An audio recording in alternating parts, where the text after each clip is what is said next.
I'm always proud Israeli. Right. What the hell happened in this last year? America is not anti-Semitic. America is ignorant. I served in Gaza, and I used to eat at great restaurants on the beach over there, beautiful beaches, beautiful resorts that they could develop and be a tourist attraction for the rest of the world. I never expected the anti-Semitism. I never expected the hatred that has been focused on Jewish people this last year. I didn't expect that in America. I didn't think that Jews were still considered to be a separate class or a separate race. Well, I think that I saw it coming. Every time that the world is in economy stress, things are bad, everybody, they blame the Jews. I mean, it's nothing new. It is for me. It is for me in America. They know their niche, and this is it. And what they hear sometimes in the news. Listen, too good is too bad.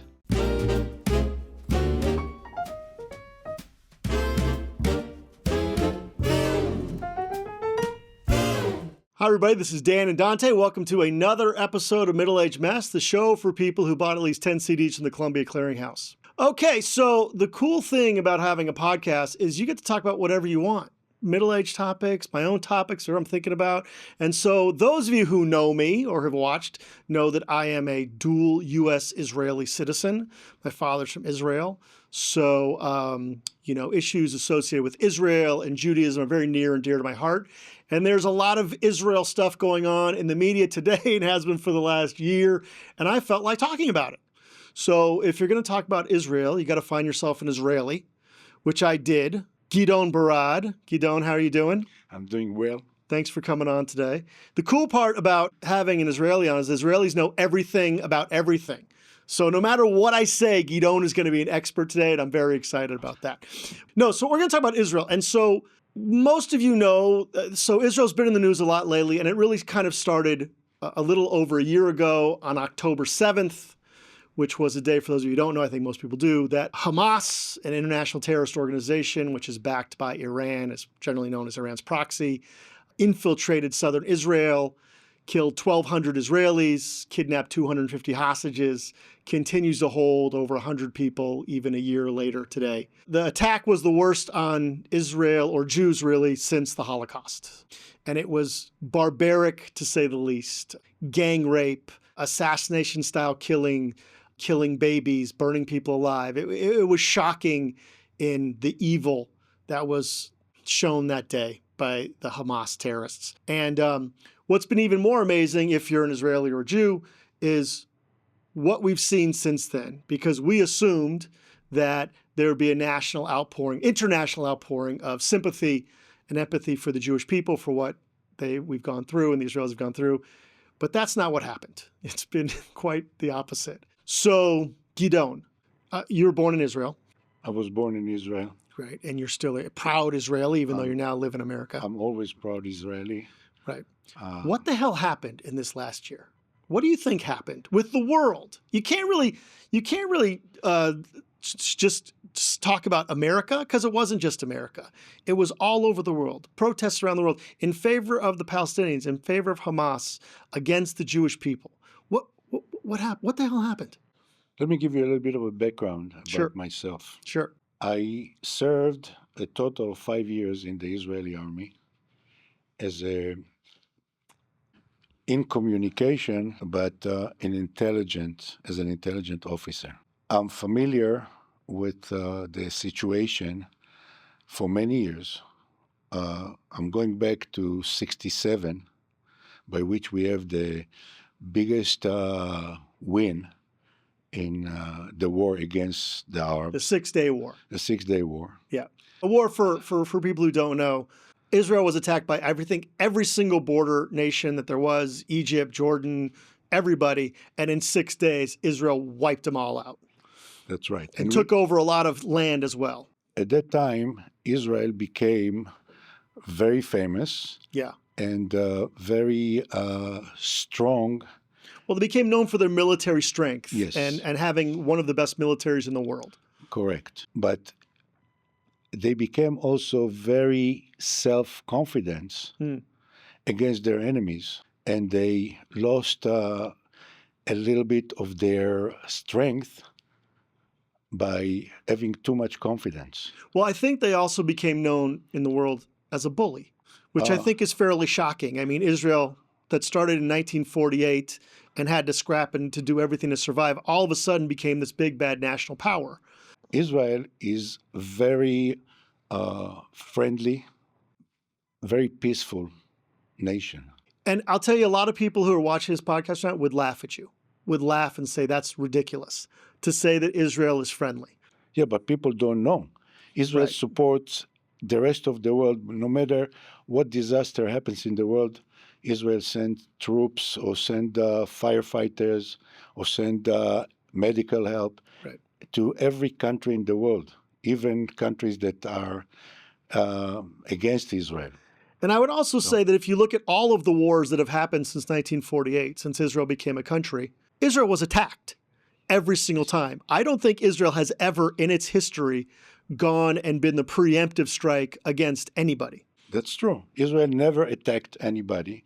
They call it Israeli Defense Forces and not Israeli attack forces. Yeah. And that's what they do. Right. Israel never went out of the original borders unless they were intimidated and attacked. The Arab, or you call it the Palestinians, they want to destroy Israel. They want to take it over. They want to kill every Jew, every Israeli, and every Jew in the world. I mean, this is Muslim fundamentals. Yeah. That Palestine was never a country.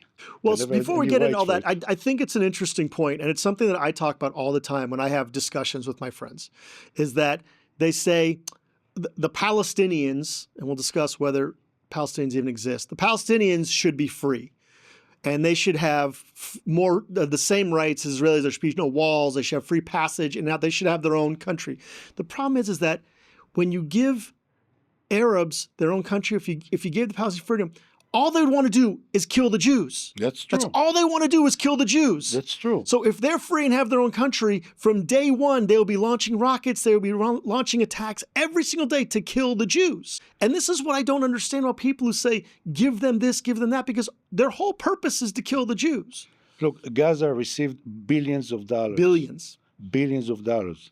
They could have Let me ask you, schools, hospitals, before Israel gave up Gaza, you were in Israel when Gaza was still open to Israelis. What was Gaza like before it was given back to the Palestinians? It was a regular country. Right. I mean, actually it's a big city. It's few cities. It's Rafah, and it's few cities that we call everything the Gaza Strip. But they always have freedom. Well, it was also beautiful. And they had beautiful beaches, and they had industry, and they had flowers, and they had farms, they had agriculture. It was a thriving area of the world. Look, I used to spend time in Gaza. I served in Gaza, and I used to eat at great restaurants on the beach over there, beautiful beaches, beautiful resorts that they could develop and be a tourist attraction for the rest of the world.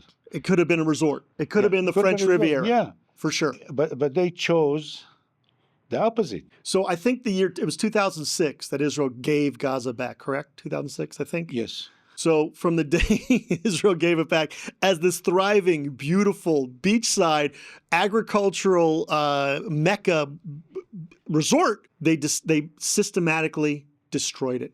Yes. Destroyed it with billions and billions of dollars they could have used, like you said, to build infrastructure, to build industry, to build hotels, to build housing. They built tunnels. They used the money to build tunnels. Right. And all their interest is to kill as many Israelis and many Jews as possible. Right. As they say, from the ocean to... From the river to the sea. To the sea. And most people, by the way, who are protesters don't even know what the river is. Don't know that's the Jordan River to the Mediterranean Sea. They have no idea. The funniest part is that LGBTQ, they don't understand what's going to happen to them if they get to Gaza and anybody find out that they are gays or lesbians or whatever. Killed the first day. Thrown off a building. They will not waste a bullet to kill one. They're going to cut them to pieces. Yeah.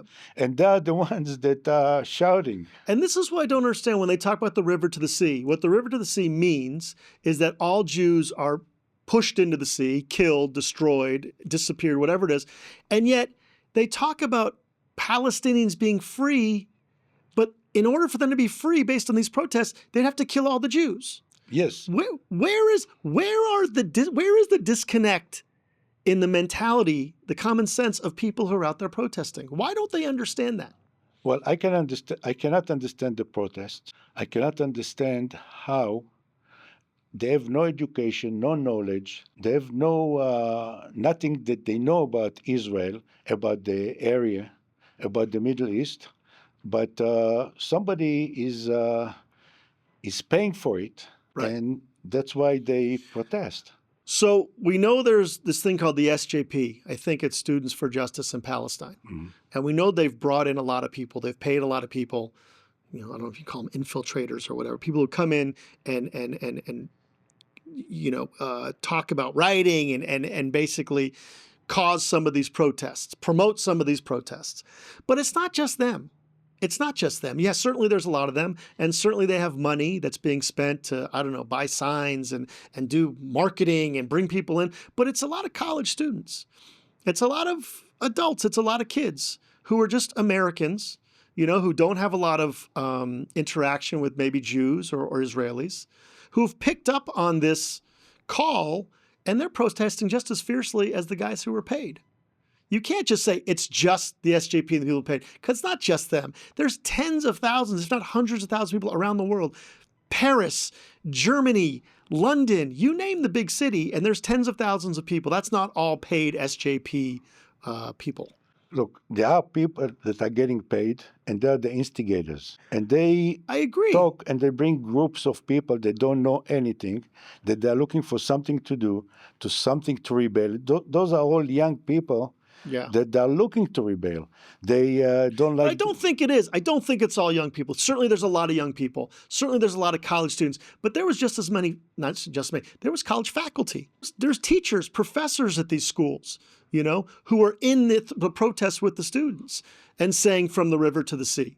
Let me talk to you about professors in Israel. Okay. My sister-in-law, she is a very famous professor in the world. She is the first Western scientist that went to China, that China invited to teach in the universities over there. Okay. And she also, as a professor, as an Israeli, she grew up in Israel, and she is against Israel. She wants to make peace with the Arabs. She lives in Jaffa, and I got a phone call from her daughter, which is older than you, and she said, "I'm afraid, from those Arabs in Jaffa," and they make Jaffa as a city. Jaffa's right outside Tel Aviv, in Israel. As a city that Arabs and Israelis can live together. Okay, so if you look at Israelis that are kind of against Israel or against the government of Israel. I mean, what do you expect from professors at universities in the world? But there's a very critical distinction, and you just said it there, against the government. A lot of Israelis hate Bibi Netanyahu. A lot of Israelis are against some of the conservative policies of the existing government. And look, there's a lot of Americans who, look, when Trump was in office, I was an anti-Trump guy. I didn't like the government of the United States. I didn't want to kill all Americans. There's a distinction between, especially Jews, who have problems with the government and want it to change. They don't want Netanyahu anymore. They want different policies. They want whatever. And people who want to kill the Jews, right? And who want to eliminate Israel off the map because they think the Palestinians have the right and they should have all that area. And what I was getting at earlier is like, I as an American, and although I have Israeli citizenship, I've grown up my whole life in America, I never expected the anti-Semitism. I never expected the hatred that has been focused on Jewish people this last year. I didn't expect that in America. I didn't think that Jews were still considered to be a separate class or a separate race than white people or Americans or whatever it is, whatever we're supposed to be, whether it's a race, whether we're an ethnicity, whether religion, whatever it is, whether, I don't know, but I didn't expect it. Now you're coming from Israel, right? Where you experienced a whole different culture, and now you're in America, maybe seeing it with different eyes than I do. What did you think? Did you think America was this anti-Semitic? America is not anti-Semitic. America is ignorant. Okay. America knows a lot about America. America is limited. You live in Los Angeles, so you know Los Angeles, but you don't know, maybe you know Boston, but you don't know the Middle America and the people in Middle America that are kept ignorant. But I don't mean, want if those you- people to die. I don't want those people to die. Which people? Any of the people you're saying, you're absolutely right. I am ignorant of a lot of different cultures, but I don't want those people to die. And I don't want those people to lose their state or their country. The people who are protesting against Israel and the Jews right now, a lot of them are very happy to have the Israelis all be killed and to have Jews be killed and get them and have them lose the one country on the planet that they can feel safe. I agree with it that a lot of it's ignorance, but it's ignorance that morphs into, on a lot of cases, anti-Semitism, a specific hatred for the Jews for no real reason. Okay, we are going now into a totally different subject. Okay. So let me start Please. from the beginning. Okay, let's do it. You know a little bit about the Bible? Not much. Not much. You know who was Abraham? Yeah, vaguely. Yeah. Well, we call him in Hebrew Abraham Avinu. And the Muslims are calling Abraham Avinu too. He is their father too. Now, the story goes that Abraham had a wife, her name was Sarah, couldn't bear children. And at that time, if a woman couldn't bear children, the husband had to throw her away. Now, Sarah came with an idea, and she says, we have a maid at the house. Her name is Hagar. Is this an Arnold Schwarzenegger story? No, never No. mind. Go ahead. Sorry. No, Just totally kidding, go different ahead. story. I'm just kidding. Go ahead. Okay, you're going to another I subject. can't help myself. My brain, I free associate.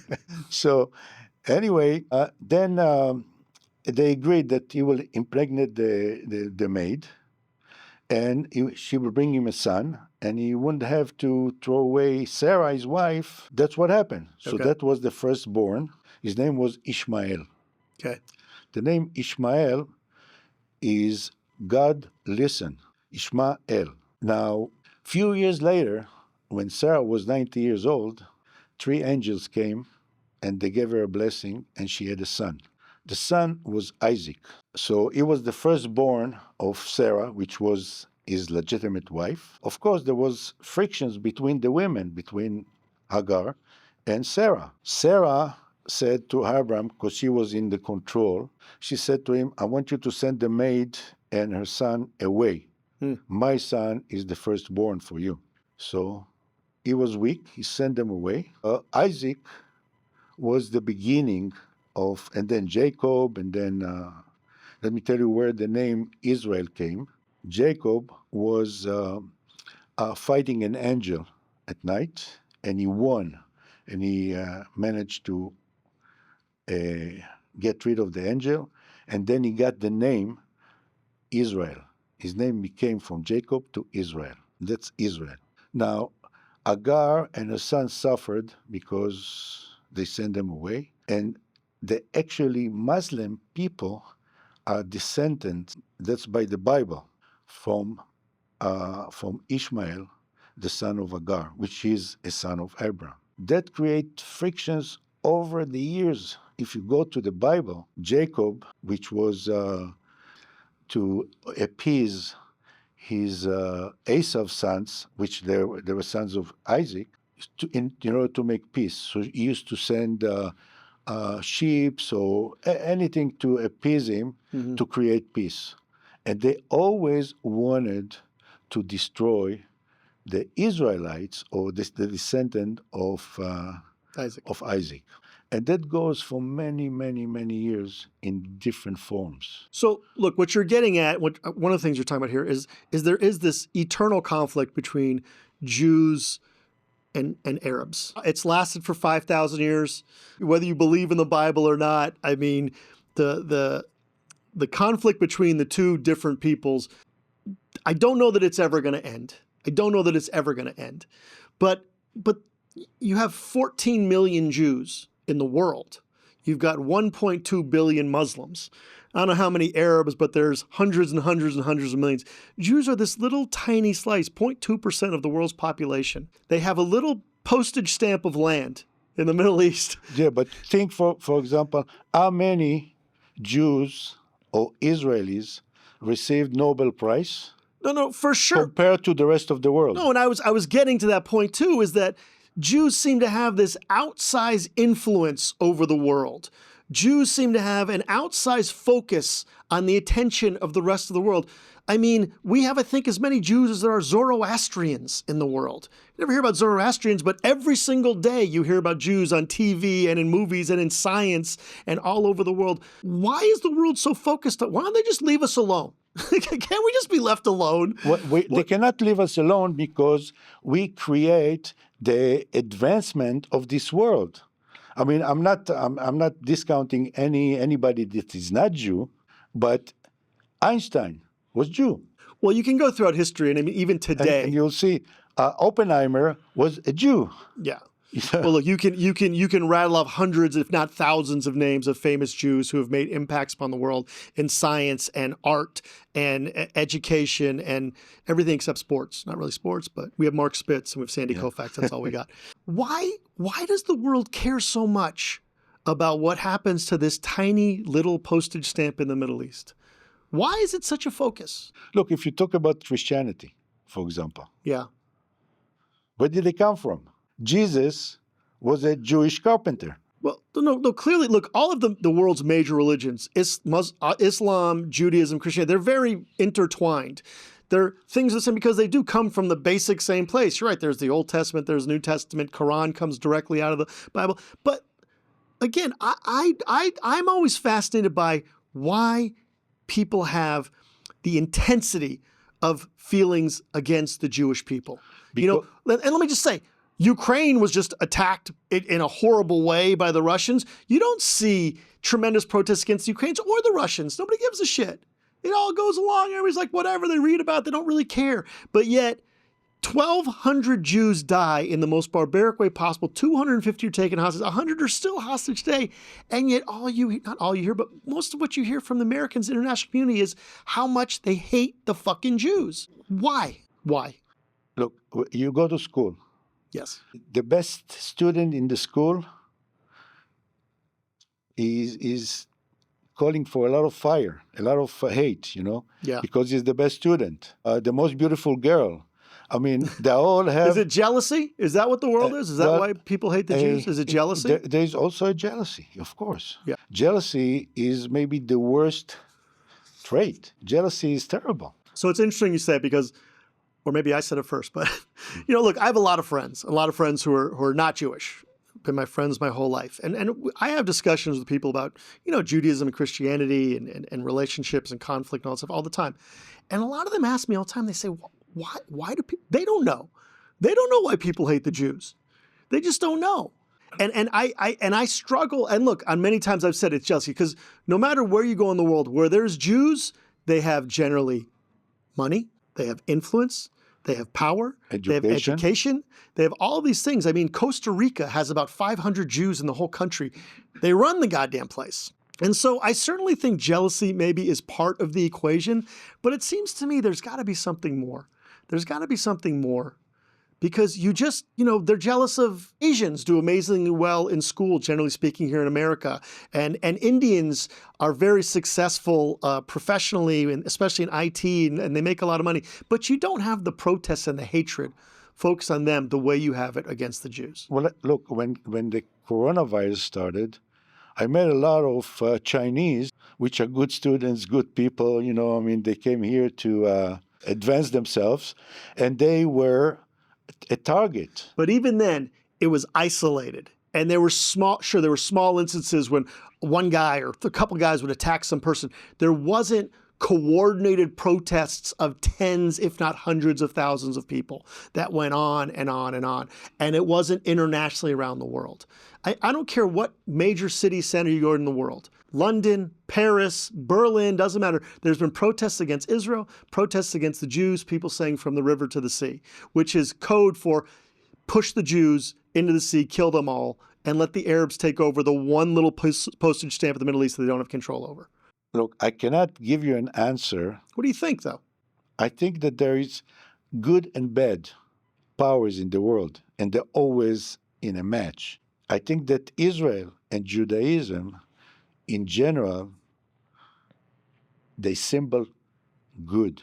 You think so? Yeah. For the rest of the world? Not for the rest of the world, but they symbol good. I think they symbolize bad. Look. I think the rest of the world sees them as bad. Yeah, but that's not for us, not for me and you. But I can me tell and you don't count. I can tell you that the world is upside down. Look, but why? But that's the whole question I have. One crazy person in Germany turned the world upside down. I mean, he created followers, and by force. A lot of the Germans were not haters. A lot of the Germans just got sucked into it, and they became major assassinators. There's no question. Look, we could talk about Hitler and Germany and the Holocaust and what happened to the Jews back then. I actually like not to talk about the Holocaust. Yeah, but you're talking about hate. Right, and I think it was a different time. Okay, not I think. It was a different time. In the 30s and 40s, the way people's education, understanding of the world, and the way things, it was very different. Now, human nature may not have changed in the last 80 years, but the way the world works and functions and understands has changed. And I would think that because of the way the world is now, where people see, if a kid coughs in Ethiopia, you know about it. I would think that because of that, hatred would decrease because they'd have more understanding. They'd have more, they'd be more relatable to see Jews as because they see them. They understand how they talk and what they, but it doesn't seem like it has when it comes to the Jews. It doesn't seem like it has. Anti-Semitism and hatred of the Jewish people seems to be as strong now as it ever has been, and I did not expect that prior to October 7th, 2023. Well, I think that I saw it coming. Every time that the world is in economy stress, things are bad, they blame the Jews. Why they blame the Jews? I don't know. I don't have any answer for it. Well, yeah, but you know what? You're talking about the new era. Things are changing and everything. King Solomon wrote a book. He was supposed to be the wisest man in the world at the time. Yeah. He wrote a book, and in the book he said, "There's nothing new under the sun. It's all a circle that comes and go. Yeah. It's the same lady with a different outfit." I don't know why they hate the Jews. There is something in the world that it's consciousness. And I don't know if you ever heard about the 100 monkey experiment. They taught a monkey, and it's a true story. Mm-hmm. They taught a monkey how to behave in a certain way when he gets his food. And then they taught another one and another one. They got to 100 monkeys, and all the monkeys in the world started to act the same way. This is quantum physics. Okay. So, and that's what happened. Now, if you're talking about 14 or 20 million people versus 10 billion people, you can see the effect on those people. But this world right now is running on total ignorance. People do not know. People have only information for their surrounding, and they don't know what happened in the world. They don't know history. They don't know Bible. I agree with that, but I wonder they have just as much ignorance about the Croatians or the Zoroastrians or different tribes in Africa, but yet somehow their ignorance gets focused on Jewish people over and over again. Now, one thing you said, which I definitely agree with, look, there's, I don't know how many Muslims, 1.2 billion or something like that. And yes. I'm not a scholar on the Quran by any stretch, although I do know that there are places in the Quran where it basically says, kill everybody, like kill everybody who's not a believer like we are. But it does specifically say, kill the Jews. And when you have 1.2 billion people in the world screaming, kill the Jews, I think it does have an effect on the other 5.8 billion. Of course. But look at the Armenians. Yeah. The Turks at the time massacred all the Armenians, okay, because they were not Muslims. Everybody that wanted to convert was forgiven. He became a Muslim. But having one group against another group that has historical religious differences or differences regarding land, that I understand. The whole world seems to hate the Jews. It doesn't matter what race, creed, color. If you're not Jewish, you seem to have one common enemy. And this is the thing that I, as a Jew, as a very proud Jew as it is, and everybody who knows me knows I'm Jewish, knows I have an affinity for Israel. I'm an Israeli citizen. And I don't understand it, because the first thing you said today was like, we're known as good. The Jewish people are known as being a beacon of good. And if you ask me, I say I know that because I know the things that Jewish people have done, that Israeli scientists have done. I know what my culture does. When I get together with Jews, the way we talk and the way we interact with the world and how we want to help and contribute, But the rest of the world doesn't seem to know that. The rest of the world sees something else. The rest of the world sees us as colonizers. The rest of the world sees us as terrorists. The rest of the world sees us as worthy of extinction. And this is what drives me crazy, because I don't know. I can take you to many different cultures in the world that love Israel. Which one? Name me one. Name me one. South Korea. South Koreans love the Jews. South Korea, for example, they come to Israel to learn Talmud, to learn Bible, okay? Those are evangelists, those are not Jews, okay? And they come and they study. I can show you from many other countries in the world. Look at the president of Argentina. Let's look at that for a second. Let's look at that for a second, okay? Why? Why is it that South Korea, and again, I don't know this to be true. I'll say, because you're Israel, you know everything, so I'll say it's okay. Like, why does South Korea have an affinity for Israel that, most of the other countries in the world don't? Why? It's not most of the countries. You can go to, look, France was captured by Muslims right now, but fundamentals Muslims. If you go to Paris right now, you can see the hate. You're talking about a nation or religion or fundamentals, religious people, Muslims. They go to countries everywhere and they want the country to take their... Yes.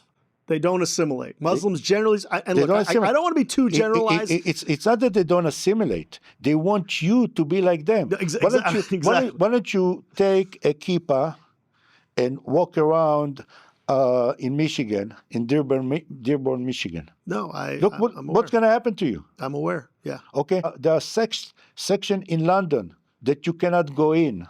They are controlled by Sharia law. Londonistan is what they call it, yeah. But see, I understand that.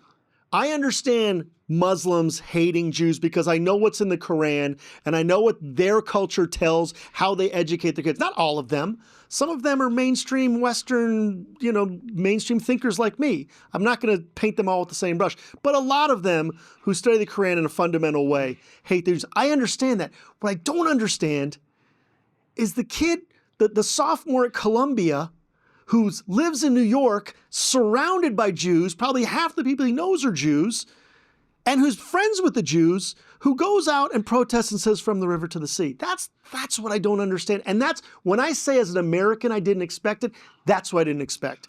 Dearborn, Michigan, Rashida Tlaib, I totally expected them to say what they said. Not the sophomore at Columbia.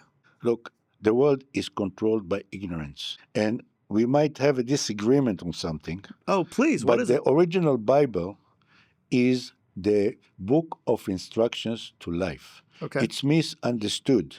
When you take Bible out of school, and it doesn't matter if it's Christian, a Christian Bible, or Jewish Bible, or Buddhist, or whatever, you create ignorance. Because the basic of life comes from there. The instructions of life comes from the Bible. So do you think if there was religious teachings in school, there'd be less hatred toward Jewish people? Of course. Not Muslim, of course. Okay.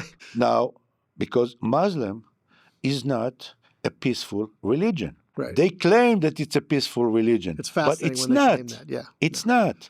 Because if you are not converted to Muslim, you are an infidel. Yeah. An infidel is... you know what? I got to tell you, I know that's how I talk about Muslims too, and I know I've read things in the Quran, and I would love to talk to a Muslim guy or girl, and when they tell me that it's the religion of peace. Just before you called me in the office, I was on the phone with a friend of mine. He's a good friend of mine. He's a Muslim, was born in Alexandria. He lives over here, and he's a good friend of mine. Yeah. But he has no interest in religion. His name is John Spahi, but his name in Arabic is Yihye. Yihye in Arabic is life. He's got no issues with Jews or with Christians or even with fundamental Muslims. Yeah. You know?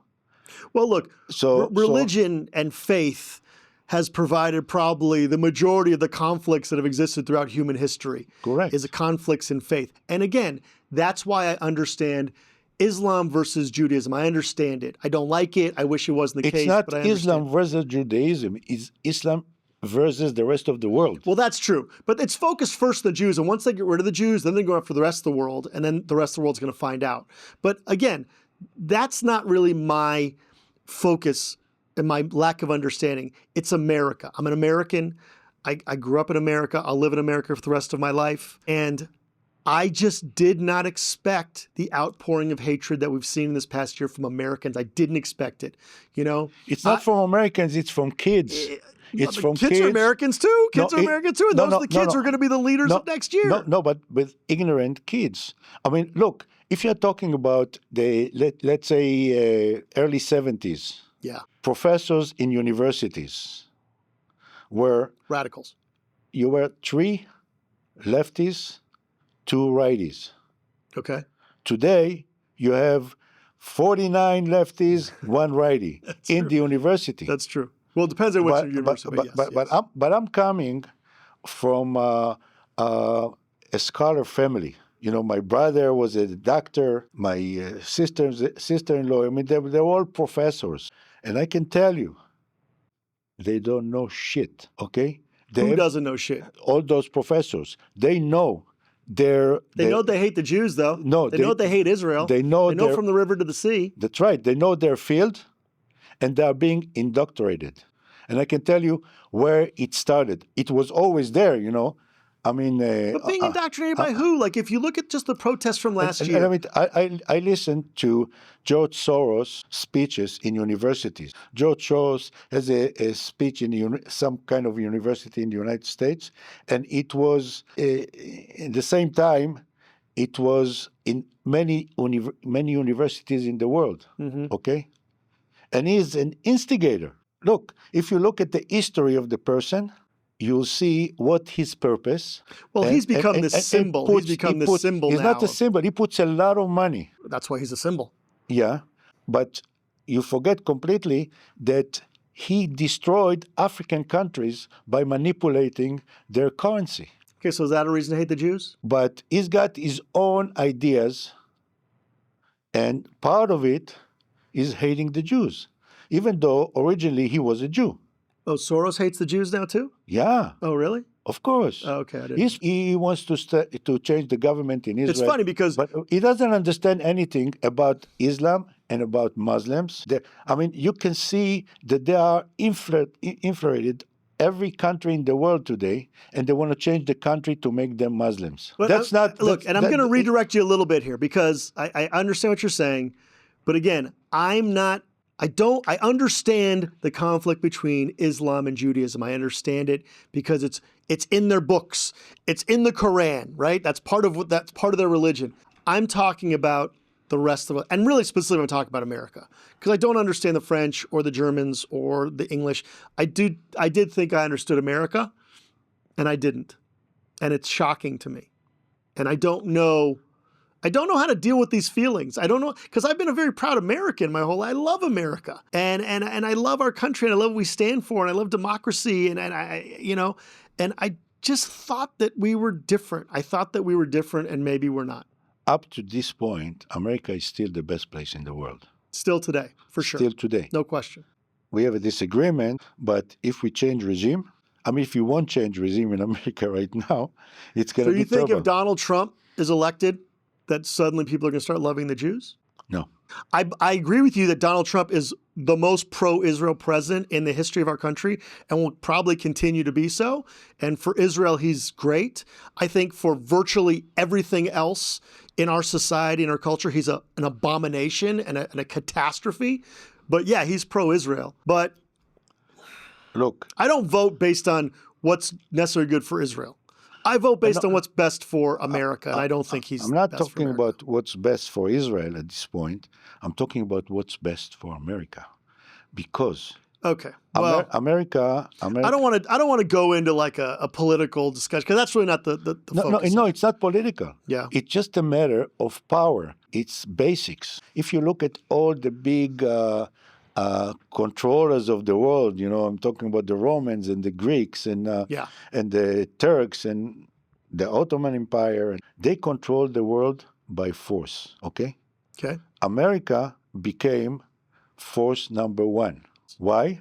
Military and economic. I mean, we have the most powerful military in the world for sure. Yes. And we're the most powerful economic force on this planet still, although China's nipping at our heels. Now, in order to be to continue be who you are, you got to be strong. Otherwise, China will take you over. Japan tried at the 80s to take over the United States. In order to be the United States the way you like it, you got to be strong. You have to show strength. And today, America doesn't show strength. Yeah. Well, look, I don't want to get in that. I disagree with you, but I disagree respectfully. I understand the point of view.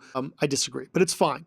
But that's not the point of the conversation. I don't want to get off on that tangent. My question still remains, and look, and I know you don't have an answer. I'm not asking you really for an answer. No, we're just kind of discussing the concept of what is the place of Jewish people in the world?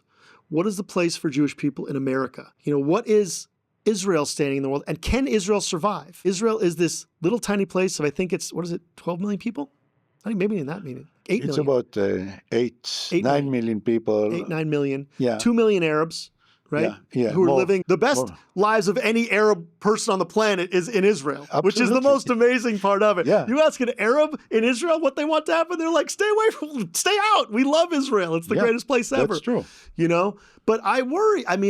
My family, my culture, my history, everything that has made me who I am today comes mostly out of Israel and Eastern Europe. And I wonder if Israel can survive. I wonder if the attitudes and the things that we've seen over this year are even more endemic than I think. I didn't even know they existed. This last year has been a revelation to me that people still hate the Jews in America and feel very confident in screaming out their hatred in public. I didn't expect that. And I just wonder, what can we do to stop it? Can we do anything? Where did it come from? What's the future of it all? There's only one way to stop it. Which is? Be strong. But who's strong? Israel's very strong. They haven't been able to stop it.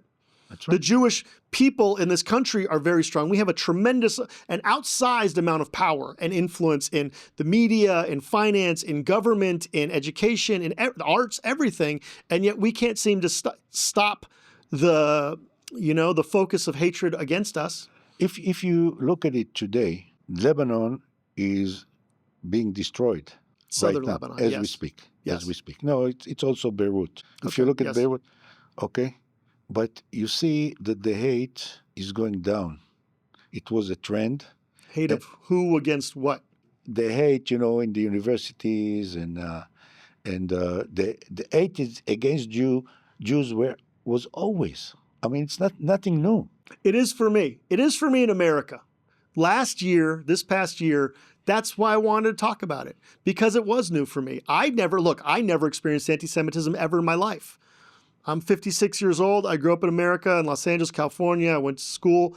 I never experienced any real Did somebody make a joke about being a Jew? Sure, we made jokes about each other, but nothing like real. And then in this last year, I felt it for the first time ever in America, and it's concerning to me.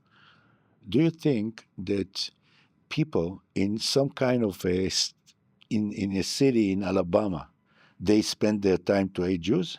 I think some of them do. Well, it's interesting that you said, because in some of the southern states, when they're evangelical, they have this attachment to Israel as the birthplace of Jesus and the place where the second coming is going to happen. So it's funny that the most conservative voices are actually the ones who are the most in favor of Israel specifically and Jews in general. And in fact, last year when a lot of college kids in Columbia and NYU and the liberal schools were having problems, University of Alabama was saying, hey, Jews, come on down to Alabama. You're safe here. There's not going to be a problem for you here. But theirs is based on their interpretation of the Bible and their fervent belief in Jesus Christ And what's going to be the second coming, right? The end of days. It's going to happen in Jerusalem. So I'll take it. I'll take it. I'll take anybody who wants to support us for whatever reason. I'm happy about it.